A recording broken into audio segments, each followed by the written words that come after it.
Está começando mais um Entre Chaves, o seu podcast de desenvolvimento de software. Hoje a gente vai falar sobre Copa do Mundo.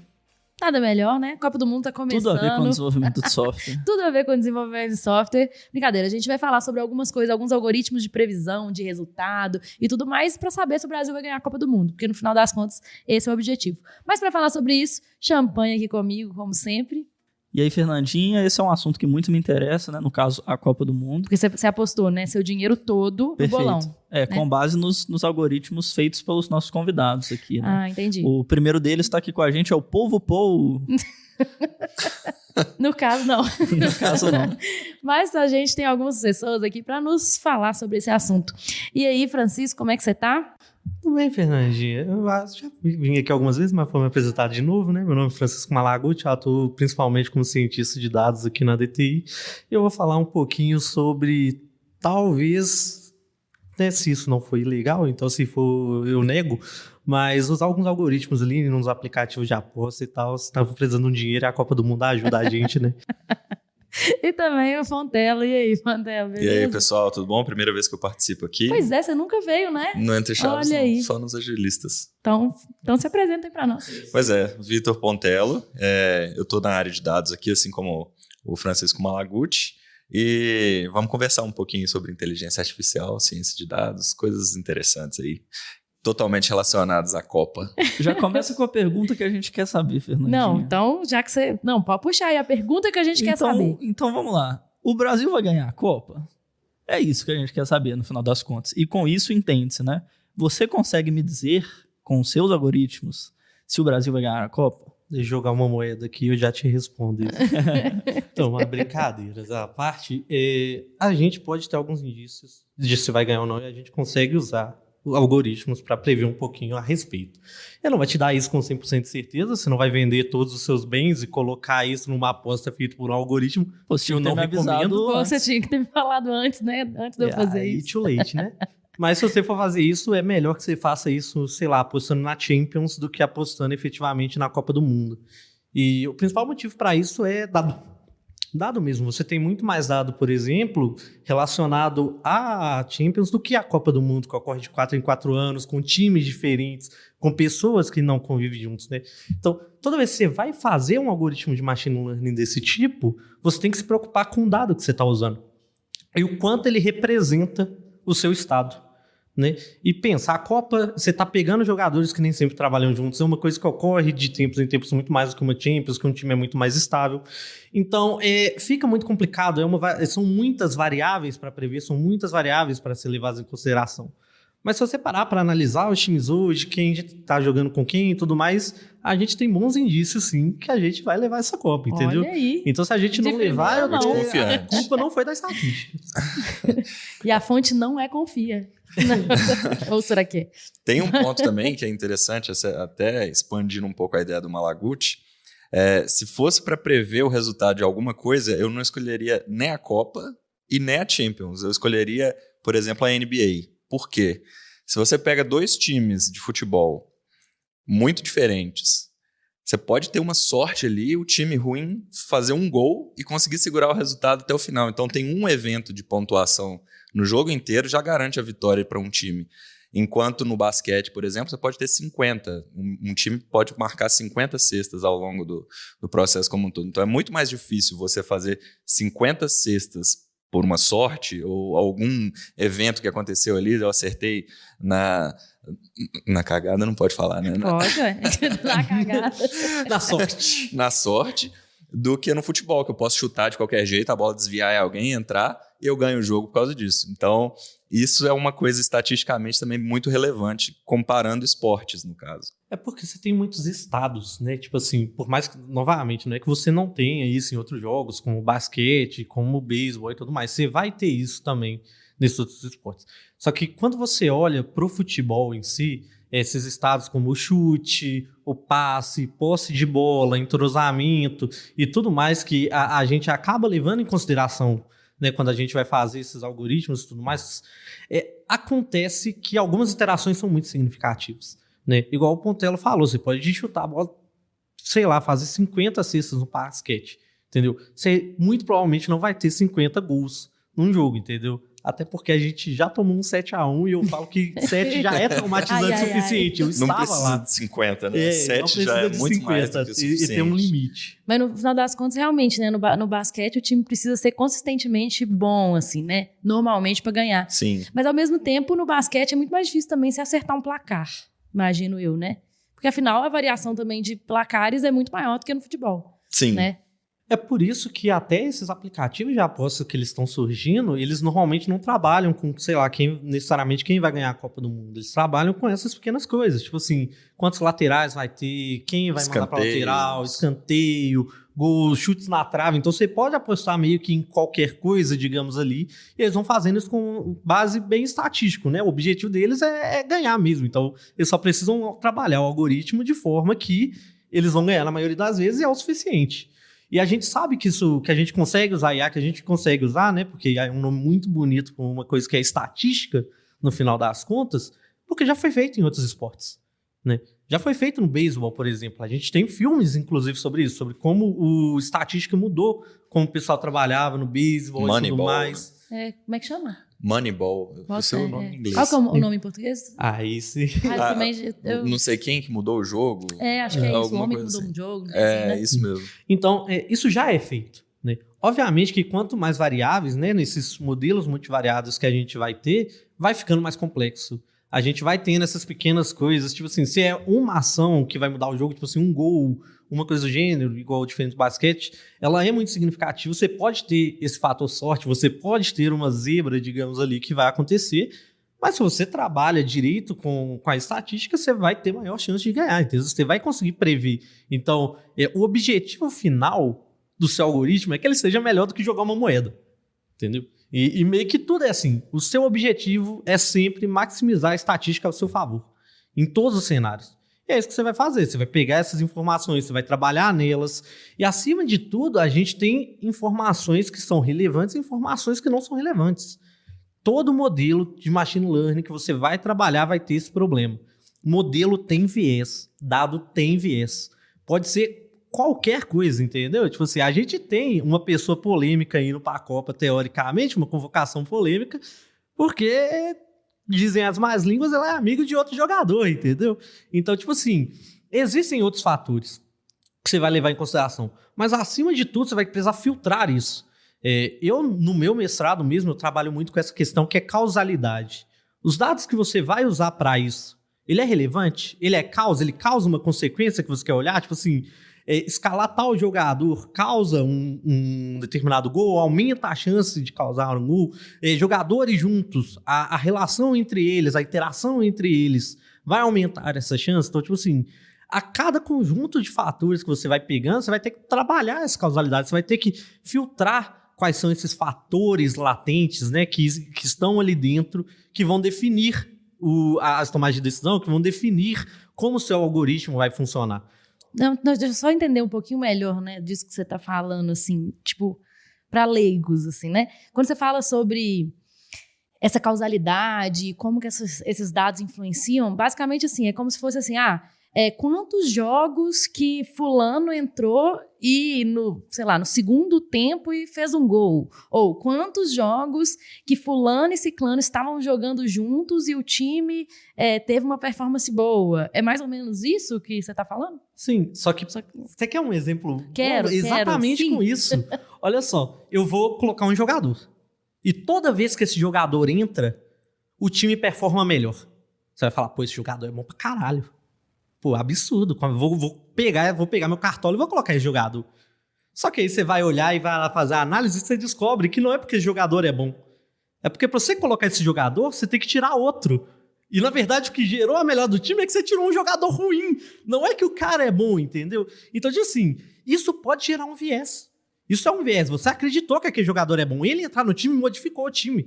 Só que o que causou isso não é porque aquele jogador é bom. É simplesmente porque, sei lá, você colocou um novo meio de campo, você tirou o meio de campo antigo, colocou um novo, e o meio de campo antigo não dá bem com o atacante, e ele tentava jogar sozinho porque ele não queria tocar para atacante. E você tem que tomar muito cuidado com essas hipóteses aí que você faz, né? Eu, por exemplo, até falei isso pra Fernandinha, fiz um bolão com os meus amigos do Brasileirão, E com toda a minha esperteza, eu falei, eu não vou aqui chutar valores aleatórios no bolão, já que eu tô apostando meus humildes R$50. Então eu criei um robô para fazer esses chutes por mim. E eu fiquei em último, porque a premissa que eu usei não foi muito interessante, mas assim... mas foi legal. Na época o que eu usei era meio que a média de gols dos times nos últimos jogos, porque os times que faziam mais gols continuavam fazendo mais gols, e algo assim, entendeu? Então, basicamente, só para eu pegar esse exemplo seu com o que o Francisco estava falando, então, basicamente, você colocou uma premissa que provavelmente não era o que causava as vitórias dos times. Na verdade, eu até acertei bastante, mas, assim, aparentemente o chute era mais eficiente. O chute de uma pessoa que entende aleatória, que simplesmente 2-1. Tem a máxima, esse aqui, né? De 3-3. Não foi ruim, mas foi... Tem uma máxima que correlação não implica causalidade, né? Então, por exemplo, se você for pegar coisas totalmente totalmente separadas, vamos supor, o crescimento populacional no Japão e o desenvolvimento do valor da Bolsa de Valores do Brasil. Tipo assim, duas coisas totalmente nada a ver. Você vai ver que os dois crescem ao longo do tempo e você vai chegar num valor de correlação alto, apesar deles não terem absolutamente nenhuma relação causal entre os outros, um com o outro. Então, é bem nesse ponto que o Malaguti está falando. Muitas vezes, tem até uma linha de estudo que chama Explainable AI, que é uma inteligência artificial explicável. Muitas vezes, o resultado do modelo ele é muito menos interessante do que o que você consegue extrair de conhecimento dele. Então, muitas vezes, você não quer que ele realmente tenha uma previsão melhor possível. Você quer entender o que faz aquele modelo conseguir prever algo. Tem alguns modelos caixa preta que conseguem até prever melhor do que um modelo mais explicável, um algoritmo mais explicável.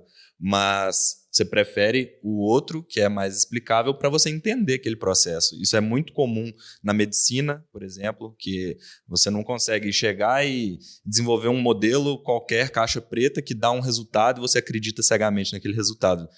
Logicamente, você não vai fazer isso porque está colocando a vida de uma pessoa em risco. Você usa um outro algoritmo que você consegue entender melhor. Que acontece essa tomada de decisões e, consequentemente, filtrar algumas coisas que seriam vieses que a gente não quer, né? Que seriam problemáticos, você vai gerar um modelo mais robusto. O que seria esse modelo mais robusto, né? É modelos que eles são mais amplamente aplicáveis. Então, eu posso ter um modelo que ele é pior na Copa. Eu vou fazer um modelo, o Pontelo também. O modelo dele funciona melhor na Copa. Nessa Copa, vai funcionar muito bem ali. Só que às vezes o modelo dele não é robusto. Então o meu modelo, você pode aplicar ele na Copa, você pode aplicar ele na Champions, você pode aplicar ele no Brasileirão. Testa lá, ele vai funcionar e vai funcionar bem. Às vezes o do Pontelo não, porque ele está pegando um viés que não é causal, ou que aconteceu por algum motivo e, não sei, até a localização de onde vai ser a Copa, entende? Que não vai funcionar em todos os lugares. Então, a ideia é que você trabalhe com isso, e que você utilize esse tipo de coisa, né? E, invariavelmente, você vai chegar num caso que é o viés, que é o viés problemático, e o viés especialista, que é um viés que normalmente você quer trabalhar ele um pouco mais próximo, né? A gente tá falando da questão do Lucas que tava fazendo as apostas dos R$50 e tudo mais. Mas, cara, pensa bem, você tá fazendo uma aposta sobre jogos de futebol com pessoas que provavelmente gostam de futebol. Então, às vezes não é que o seu modelo é ruim. Às vezes o seu modelo só não tem tanto viés de especialista. Porque se você julgasse que seu conhecimento de esporte fosse bom mesmo, talvez você não ia nem querer fazer um modelo. Você ia falar, não, eu sou melhor do que esse modelo aqui. Então, não é que seu modelo é ruim. É porque, às vezes, as outras pessoas, elas têm algumas regras na cabeça delas, algumas regras de negócio, digamos assim, relacionadas ao futebol, que elas já conhecem, que elas já acompanham e tudo mais, que você não colocou no seu modelo. Não é que seu modelo é ruim, é que todas as outras coisas do mundo são melhores. Não, às vezes só a galera é muito viciada em futebol. Na verdade, o que ele disse não é que o modelo é ruim, você é ruim. Você não é bom. E aí você não deveria estar fazendo modelo. Na verdade, eu gosto bastante de futebol, eu criei o modelo porque eu... Você achou que ia ser menos aleatório, né? Ia ser menos, né? eu achava que eu errava muito, eu também era muito clubista, então, assim, não dava muito certo. Bom, então você tem um viés que você não quer, porque você é muito clubista. Sim, Mas se você pegar várias opiniões diferentes, de várias pessoas com vários vieses diferentes, talvez seu modelo consiga filtrar isso. E não só, ele vai pegar, vai aprender com esses vieses, talvez ele gere um modelo melhor ainda, entendeu? Se você conseguisse trazer esse viés de especialista, eu faço muito isso hoje com parte de medicina. Tipo assim, eu lido com imagens médicas. Gente, eu não consigo tirar imagem médica de qualquer lugar. Imagem médica vai vir de países mais ricos, entendeu? Vai vir de países que têm uma tecnologia maior. Então, eu não consigo pegar isso e aplicar em qualquer lugar, porque eu pegar imagens de uma população específica, tentar fazer um modelo médico de uma coisa séria e colocar isso, sei lá, em qualquer outro lugar, principalmente países mais pobres que não vão ter a mesma tecnologia, cara, isso pode dar muito problema. Isso pode dar muito problema. Então, eu tenho que trabalhar para que o meu modelo ele seja robusto, para que o que eu esteja usando faça sentido. Né? Então, por isso que eu tento trazer essa noção de especialista para poder utilizar. Então, se eu vou fazer um modelo para a Copa, eu vou puxar essa galera. Tipo assim, cara, você, jogador, você que trabalha com futebol, você que é narrador, cara, vem cá, me fala, o que normalmente você acha que leva, por que leva. Vamos ver aqui, então, o que levaria alguém a fazer isso. Vamos pegar a parte estatística, obviamente, a gente vai fazer uma análise toda de exploração para achar quais são essas variáveis. Vou ver quais variáveis têm correlação ou não, e novamente correlação não é causa, até porque senão a venda de sorvete ia influenciar no número de ataques de tubarões, a gente sabe que isso não acontece, né? Não. Mas então, você vai querer trazer isso e você vai querer mesclar esse conhecimento estatístico muito relevante com o viés de alguns especialistas para você já ter uma noção do que filtrar, como filtrar e trabalhar isso em cima. E normalmente esse é o resultado ideal. Na prática é assim que funciona. Se você vai construir uma aplicação de mercado, hoje um modelo de inteligência artificial, você se reúne, né, ou reúne com pessoas entendidas ali para construir critérios interessantes de serem levados em consideração no seu modelo, é isso? Sim, até porque dado, você consegue explorar dado a infinito. Só que, tipo assim, você não tem tempo infinito, sabe? A Copa vai acontecer. Você tem uma data muito específica que você tem que acabar seu modelo até lá. Você não pode ficar para sempre explorando dados. Então, você tem que escolher por onde começar. Você tem que escolher por onde filtrar. E, obviamente, os especialistas não vão saber tudo. Então, você vai usar os dados para validar ou negar o que eles estão falando, inclusive, né, para poder ter andamento. Mas você precisa disso. Num projeto de Data Science, tem 3 pilares principais, né? Tem o pilar da computação, que é você conseguir os algoritmos certos para as aplicações certas, conseguir tratar os dados, usar o poder da computação para processar os dados. Tem a parte estatística, que é você conseguir analisar os resultados, analisar a representatividade daqueles dados ali que você tem, e o conhecimento de negócio. Isso aí que o Malaguti está falando é principalmente esse terceiro pilar, que é o que você vai extrair de conhecimento que já existe sobre aquela área para conseguir aplicar usando o poder da computação e o conhecimento da estatística. Juntando isso aí tudo, Data Science.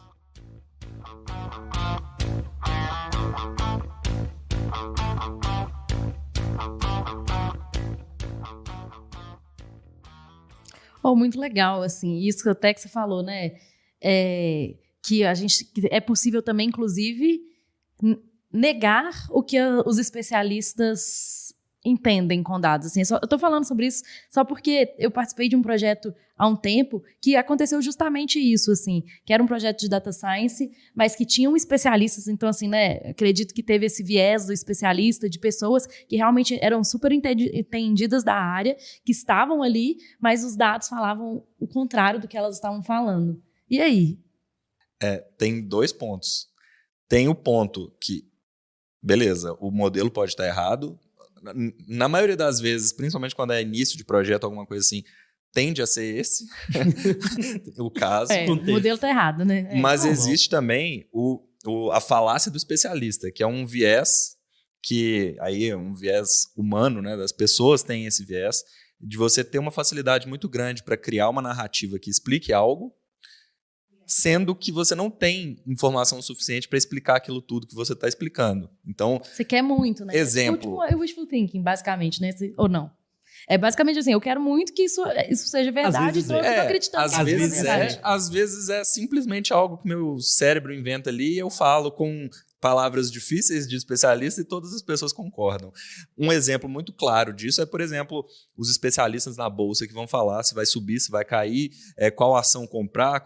Cara, o mais comum é esse pessoal errar. Ou então analista político, que vai falar sobre as interações entre os países no cenário de guerra, por exemplo. Cara, você não tem tanta informação assim para cravar algo específico.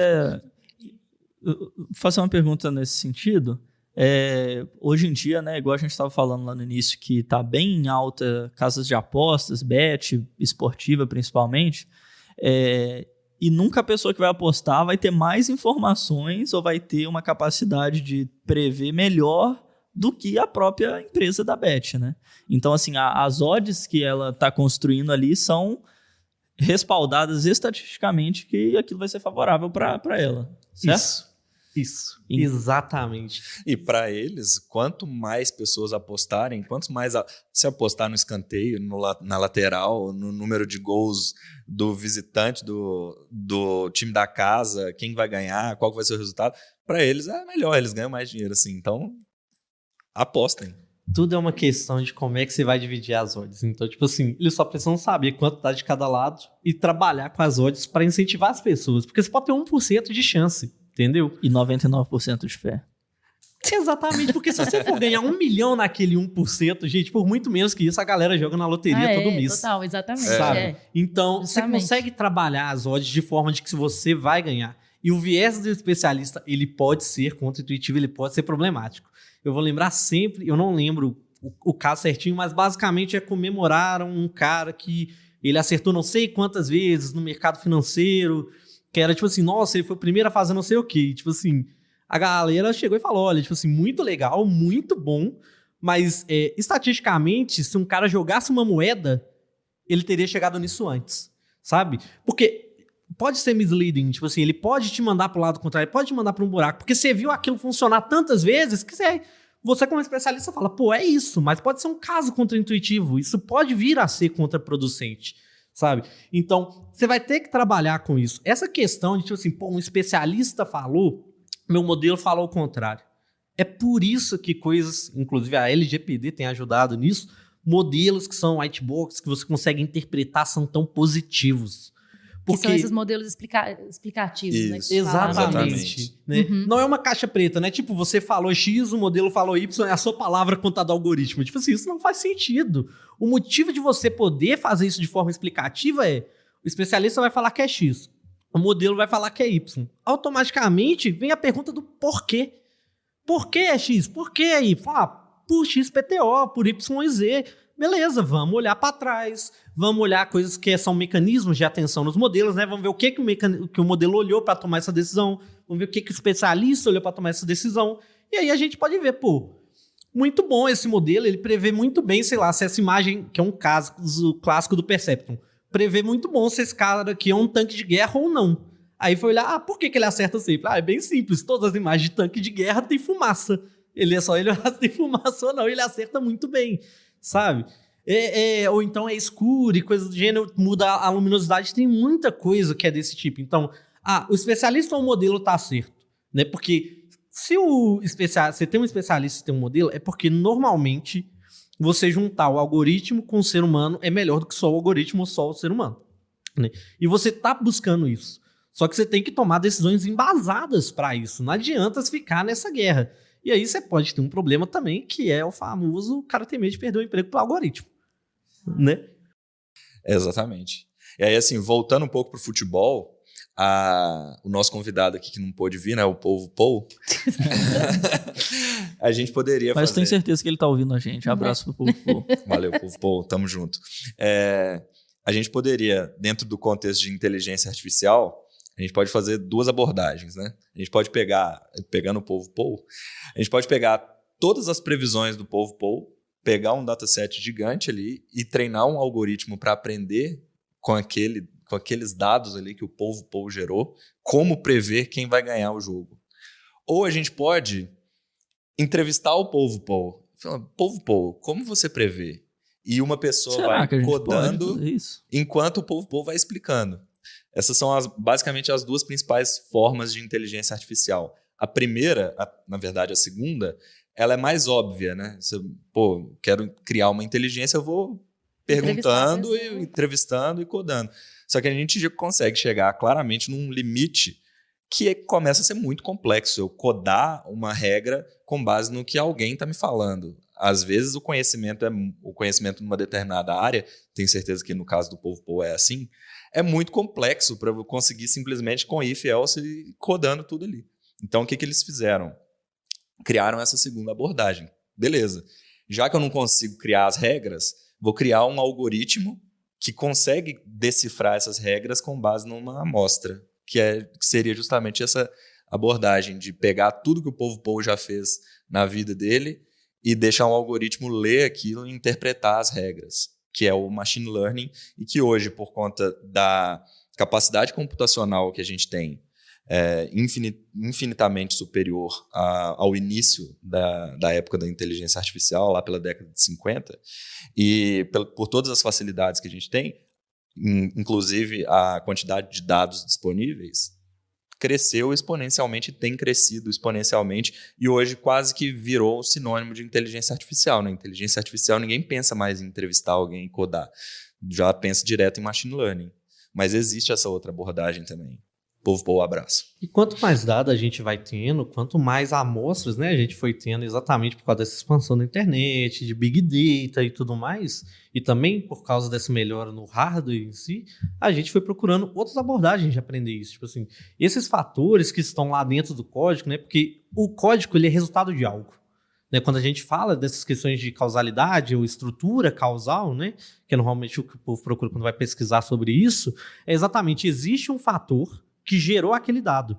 Seu objetivo não é aprender o dado, é aprender aquele fator interno. Né? E para isso, por exemplo, que o povo usa muito Deep Learning. Porque se você tiver dado suficiente, processamento suficiente, você vai usar Deep Learning porque é sempre a segunda melhor maneira de você resolver alguma coisa. Se você não tem a primeira, que é a resposta perfeita, você vai acabar usando Deep Learning. Você tem dado pra caramba, você tem processamento pra caramba. Para que você vai se preocupar em qual regra se você pode deixar ela aprendendo as regras internamente? Obviamente que depois você vai pegar isso, levar para o especialista e aí a gente recai em toda aquela discussão que a gente teve.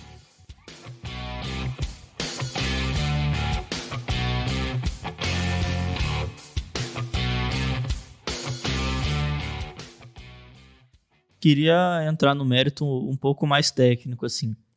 O Campeonato Brasileiro 2023 está chegando e eu quero vencer o meu bolão com os meus amigos. Então a pergunta é, como é que eu faço na prática? Que ferramentas vocês acham hoje que eu usaria, assim, para ir lá e implementar um modelo de inteligência artificial para esse caso, por exemplo, de previsão de resultados, assim? A primeira problema que você vai ter para fazer isso é dado.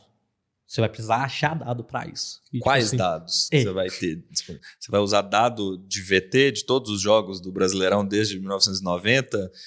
Você vai usar estatística de todos os jogos? São dados tabulares? São dados de imagem? São dados da narração do narrador, no caso, né? De televisão, da rádio?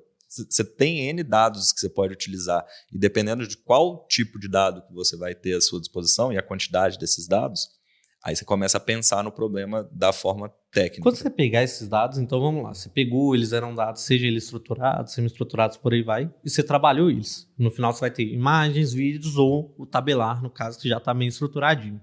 Beleza, eu tenho meu dado, vou construir meu algoritmo. Né? Eu sou uma pessoa que trabalha muito com Python, então vou dar exemplos muito relacionados a Python, mas existem alternativas que vão fazer a mesma coisa, seja em R, seja em Java, você vai conseguir fazer a mesma coisa independente.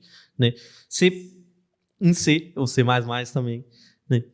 Você vai precisar olhar onde você vai rodar, o tipo de algoritmo que você vai rodar. E isso vai depender um pouco da complexidade. Eu disse a questão de Deep Learning, normalmente o povo quer usar Deep Learning, é o estado da arte. Cara, mas você precisa começar com Deep Learning? Pô, é um negócio grande, é um negócio complexo, igual eu falei, você precisa de muito dado, você precisa de processamento. Às vezes, dependendo do que você quer prever, porque você não precisa prever a Copa. Vai prever número de escanteios, vai prever alguma outra coisinha ali, ou então algo que você tenha mais dados. Então, existem essas bibliotecas que são modelos, seja de classificação, ou dependendo do que você for fazer, né? No Python tem alguns clássicos, como o sklearn. E aí você vai trabalhar com o modelo já pré-pronto. Você não precisa montar um modelo do zero. Você não precisa ficar reinventando a roda. Você vai pegar alguma coisa pronta e aplica. Vê o resultado disso, analisa o resultado disso. O sklearn, igual eu falei, tem 1 milhão de modelos. Ah, não, agora eu já apliquei esse modelo mais simples, eu consegui muito mais dado. Tá, então você quer agora um modelo maior, você quer um modelo mais potente, você quer usar Deep Learning. Beleza. Você vai usar alguma coisa já pronta? Tem muito modelo pronto. Aí você pode ir para uma parte que o pessoal costuma usar mais production ready, digamos assim, que a gente tem o Keras da Google, por exemplo, que você pode montar modelos muito fácil, construir, usar arquiteturas prontas. Ah, eu quero uma parte que eu vou ter mais controle, eu vou editar mais, eu quero ter um controle mais fino. Vão ter uma parte mais acadêmica também, né? Se você quiser trabalhar com isso. Aí você tem o PyTorch, que é uma outra biblioteca, que inclusive é que eu trabalho hoje no meu mestrado, porque ela vai te dar um controle mais fino do que eu estou fazendo, né? E tem muita coisa pronta. Novamente, ninguém precisa criar algo do zero. Você pode pegar algo e alterar, sabe? É muito expansível. É assim que a ciência funciona. E não é ciência de dados à toa, sabe? É a partir disso mesmo. E tem um detalhe também. Quando você começa... até falando um caso de fracasso meu aqui para exemplificar um pouco. Tinha um determinado problema com dados tabulares e tudo mais. Eu tinha acabado de estudar, estava estudando Deep Learning. Falei, pô, Deep Learning, estado da arte, top demais, bacana. Fiquei um tempão construindo a arquitetura de um modelo de Deep Learning. Ficou bonito, ficou bacana, usando as coisas todas que tinha lá. Demorava um tempão para treinar, eu achei massa, né? Pô, o computador tá aprendendo um monte aqui. No final das contas, eu cheguei num resultado pior do que a primeira POC que eles fizeram com Random Forest. E esse algoritmo de Machine Learning precisaria treinar anos para chegar perto do que o Random Forest fez com a configuração default. Então, não existe bala de prata. Então, a Deep Learning não é a resposta para tudo. Muitas vezes, dependendo dos seus dados, ele nem vai conseguir um resultado tão bom, igual foi no meu caso. E ele provavelmente vai ser um tiro de canhão numa formiguinha, dependendo do problema que você tiver. Então, pode criar um algoritmo mais simples, que você vai precisar de menos iterações para gerar valor com aquele algoritmo, e criando um modelo a partir dele. Faz uma regressão linear para começar, usa o próprio Random Forest, algoritmo com base em árvore, principalmente se os dados forem tabulares, eles conseguem ter um desempenho muito bom, com pouco trabalho, que no final das contas é o que a gente quer na prática, né? A gente quer gerar valor, a gente não quer ficar só estudando, pelo menos num ambiente produtivo, a gente não quer ficar só estudando os algoritmos e vendo o que dá para fazer. Então, assim, né, só para fazer a parte bem prática mesmo, nesse exemplo lá que o Champagne deu, quero ganhar o meu bolão de 2023 Campeonato Brasileiro. Basicamente, ele teria que pegar, então, os dados aí, né, encontrar esses dados, seja no vídeo, lá, igual a gente falou aqui, escolher um tipo de algoritmo e talvez escolher um modelo já pré-pronto aí e começar com isso. E depois, sei lá, ir fazendo alguns ajustes finos, se fosse o caso, mas assim, talvez pegar o pré-pronto ali para ele que, talvez assim, né, vou falar aqui, talvez não tenha tantos conhecimentos para ir ajustando no fino, não sei, desculpa, desculpa. Mas assim, eu, por exemplo, faria isso, né? Eu que não tenho, vou falar meu exemplo e tal, eu que não tenho tantos conhecimentos, ficaria ali no básico, né? Pegaria um modelo, então, pré-pronto e rodaria em cima desses Pelo dados menos e pronto. até você ter um resultado, né? Depois que você tiver um resultado, você evolui. Eu posso dar uma olhadinha ali, tá. Posso melhorar isso aqui, uma coisa que eu fazia, que eu acho que você aplica nesse caso também, beleza, tem um modelo, aí você vai fazer os testes, né? Então, pega os campeonatos passados e simula, boa, né? Joga no seu modelo para ver se ele vai dar os resultados certos, quantos % ali que ele está acertando ou não. E aí vai fazendo um ajuste. Mas eu também prefiro pegar o modelo e confiar mais na estatística aí, porque senão o Cruzeiro vai ser campeão com 18 rodadas de antecedência. E aí não vai ser muito fiel. Isso que você falou parece muito simples. Parece bem simples, né? Mas eu tenho alguns problemas com isso, né? Então vai. Lógico, né? Não poderia ser. Senão todo mundo ia ganhar todos os bolões, né? E todo mundo que aplica... Esse é o primeiro ponto, né? Tipo assim, aumentar a chance de você ganhar não quer dizer que você vai ganhar. Se você tinha 1% de chance de ganhar, agora você tem 2%, não quer dizer que você vai ganhar. Sim. Né? Você ainda tem 98% de chance de perder. Mas o caso que você falou do bolão, eu tenho um objetivo claro. Eu quero acertar a minha resposta. Eu quero acertar o meu resultado. Ou então eu quero chegar o mais próximo possível de acertar meu resultado. É isso que eu quero fazer. Então, isso já me dá um bom indício de que isso é um problema de classificação, por exemplo. Eu quero classificar, ou eu quero prever um resultado, mas eu quero, no caso, olhar esse tipo de questão. Tipo, estatisticamente, qual a chance desse cara ficar em primeiro, segundo, terceiro, quarto, quinto. Você pode... A forma como você vai pegar esse seu problema e modelar ele, muda o tipo de algoritmo que você vai usar. Porque eu falei, eu tenho 10 times, eles vão ficar, sei lá, entre primeiro e décimo. Eu quero que você coloque cada um na sua determinada posição. Você quer ranquear agora, você não quer classificar. Agora eu quero falar se você vai ganhar ou não vai ganhar. É uma classificação binária, é ganhar e perder. Ou então, às vezes, não é nem isso, porque a gente tem casa de aposta. E existem tipos de pessoas diferentes. Tem gente que quer só ganhar. Eu quero apostar e ganhar numa casa de aposta. Né? Mas apostas diferentes dão valor diferente. Se você apostar no mais seguro 1, não é certeza que você vai ganhar. Né? E a gente já lidou com esse fato aqui de que já as coisas são feitas, né, para a casa de apostas ganhar. Mas você tem um perfil. Até que investe na bolsa tem um perfil. Tem gente que gosta de algumas coisas que são mais riscas. Tem gente que são mais arriscadas, né? Algumas coisas que são mais certas. E o que vai acontecer?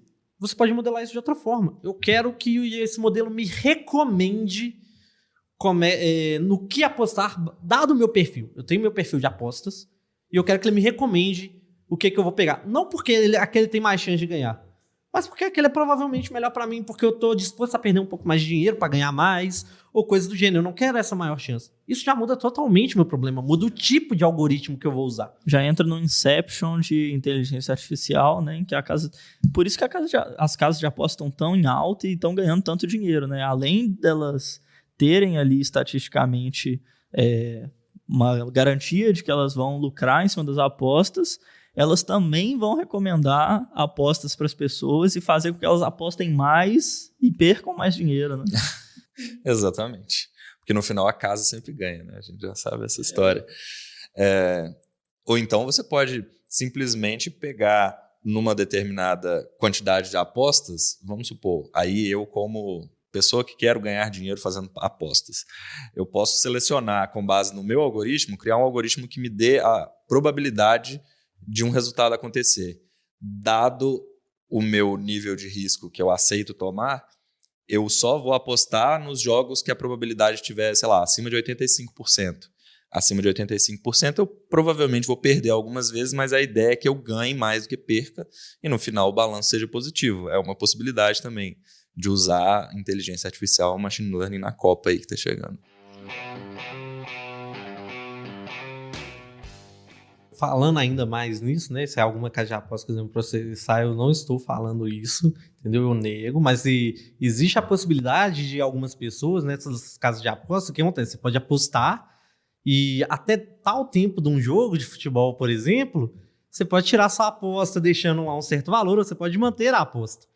E ao longo que o tempo vai passando, né, a chance daquele resultado aumenta ou diminui, né? Então, talvez alguém possa eventualmente ter criado um algoritmo de machine learning que vai medindo a probabilidade de uma aposta ganhar e quando ele chega exatamente no limiar de fechar, ou ele tira e você perde menos ou ele deixa, entendeu? Então, eu não estou dizendo que alguém fez isso, mas estou falando que é possível, sabe? E até quando você vai fazer essas apostas, porque tipo assim, eu vou apostar sempre 85? Talvez não, porque eu sei que a casa ela vai manipular isso para ganhar. Eu posso colocar isso no meu viés. Por que não fazer os dois? Porque a gente pode fazer ensemble de algoritmos, né? A gente pode juntar algoritmos diferentes. Então, eu tenho esse aqui que vai fazer a classificação, posso fazer outra coisa, vai me dar ali a porcentagem talvez de eu ganhar. E aí eu vou usar um algoritmo de recomendação para ele montar uma carteira de apostas, entendeu? Sabendo que a casa tende sempre a ganhar, eu vou pegar uma parte, vou colocar isso no seguro, vou pegar uma parte, vou colocar isso em algo mais arriscado. Então eu posso distribuir a forma como eu vou fazer isso, né? Que é normalmente como é feito no mercado financeiro. Quando você vai fazer uma carteira, você faz isso. Tava pensando justamente nisso mesmo. Então, a gente está colocando a estatística contra a estatística, né? Quem consegue, né, criar o melhor modelo e criar melhores estratégias ali para sair vencendo, né? Mas então, só para, né, voltando naquela historinha que a gente estava contando aqui, né? Queremos apostar para ganhar no bolão do Campeonato Brasileiro. Então, voltando. descobri os dados, higienizei os dados, preparei os dados de alguma forma, escolhi um modelo, fiz alguns ajustes finos ali, testando meu modelo com campeonatos que já passaram, vendo se está tudo bem, mas ainda então tem essa parte toda aí dessas, como chamar isso, né? Mas sei lá, que aumentei um pouquinho a minha probabilidade de ganhar, mas ainda poderia talvez aumentar mais, fazendo uma distribuição melhor ali, de acordo com o meu perfil de apostador. É isso? Assim, deixando mais, né, de uma forma bem simples de se entender. Dependendo de como for o seu bolão, se você fizer bolões suficientes com pessoas diferentes, você vai sempre ganhar apostando em todos os times. Isso, seria isso. Fazendo isso na prática seria isso, né? Eu tenho um meu modelo e aí eu vou postar em vários bolões e pronto. Com meus vários perfis e aí... É o famoso, você bota quem acertar o campeão, vice e terceiro ganha, você participa de vários bolões diferentes e no final das contas a chance de você ter pelo menos seu dinheiro de volta é alta. A única ruim, né, é que nesses bolões assim, você não pode, né, simplesmente tirar a sua aposta, né? Igual você fez, igual novamente, eu não estou dizendo possível que fazer. Alguém fez isso, entendeu? Estou falando que é possível. Mas dependendo no bolão... da casa de aposta esportiva... mas no bolão que eu tô pensando é no bolão do papelzinho ali, né? Que você escreveu assim, você e o seu amigo assim. Brasil bolão da primeiro. família? Bolão da família. Aí a família fica brava. Essa daí fica meio brava de você tirar, né? Mas numa casa de aposta talvez você consiga. Mas pelo menos você tem mais chance de ganhar, né? Eu acho que todo esse objetivo é usar a estatística a seu favor. Você tinha X chance de ganhar, se você tem X mais 1, já tá valendo a pena. Entendeu? No final das contas, essa é uma abordagem, mas não precisa disso tudo para começar alguma coisa. Você pode simplesmente ter um modelo que tenta prever a probabilidade de um resultado de uma partida. Beleza, se esse modelo funcionar bem, se estiver apostando e ganhando dinheiro, aí você investe mais, você faz outro modelo para fazer um ensemble e junta o resultado dos dois, vê se o seu resultado está melhorando, porque ele pode piorar também quando você aumenta a complexidade, e aí você vai gradativamente melhorando. E é assim que funciona na prática. Falando de modelos mais simples, então aquele meu modelinho de pegar a média de gols do time nos últimos jogos e assumir que essa vai ser a quantidade de gols que ele vai fazer no próximo. Já era um modelo de inteligência artificial. Já dá para começar. Já era uma inteligência artificial. Ele só tinha pouco insumo. Só não era tão inteligente assim, mas já estava aprendendo. Talvez se você tivesse testado ele com alguns jogos anteriores, que você já sabia o resultado, talvez você poderia ver, né, fazer alguns ajustes, ou criar uma nova premissa e fazer igual a Pantela acabou de falar, né? Juntar as duas premissas no mesmo modelo. Assim, parece que você começou, Champagne, com um bom inicinho aí. Eu fiquei bem empolgado e eu vou fazer uma V2 desse robô e usando Random Forest, provavelmente. Eu acho que o problema principal é conseguir os dados, né? Pelo que eu pesquisei na época, as fontes de dados, assim, é meio chato, às vezes tem que pagar e tal. Mas vou tentar fazer essa versão 2 do robô e trago os resultados para vocês no ano que vem. Ansiosos. Bom, galera, a conversa foi muito boa. Assim, a gente ouviu muitas coisas, como fazer um modelo, né, desses preditivos de apostas. Descobrimos que talvez seria melhor apostar na NBA do que no Campeonato Brasileiro, que o Champagne insiste em apostar, ou na Copa. Né? Vale relembrar o fato, né, de que o Ponce tinha falado até nos inícios do projeto, antes de que você valide uma ideia, que por mais que a gente tenha falado muito sobre como a gente usa AI e tudo mais, né, para melhorar, acertar mais, elas ainda erram. Então, novamente, antes de você vender todos os seus bens e apostar isso numa rede neural, lembre-se que só porque uma coisa funcionou antes não quer dizer que ela vai continuar funcionando e não quer dizer que ela está necessariamente certa, até porque você não sabe o quão robusta ela é. Isso é muito difícil. Exatamente. Rendimentos passados não garantem rentabilidade futura, já dizia as pessoas da Bolsa. Exatamente. Dicas de ouro aí no final. E é isso aí, galera. Até a próxima. Valeu, pessoal. Tchau, tchau. Valeu. Valeu, pessoal. Obrigado.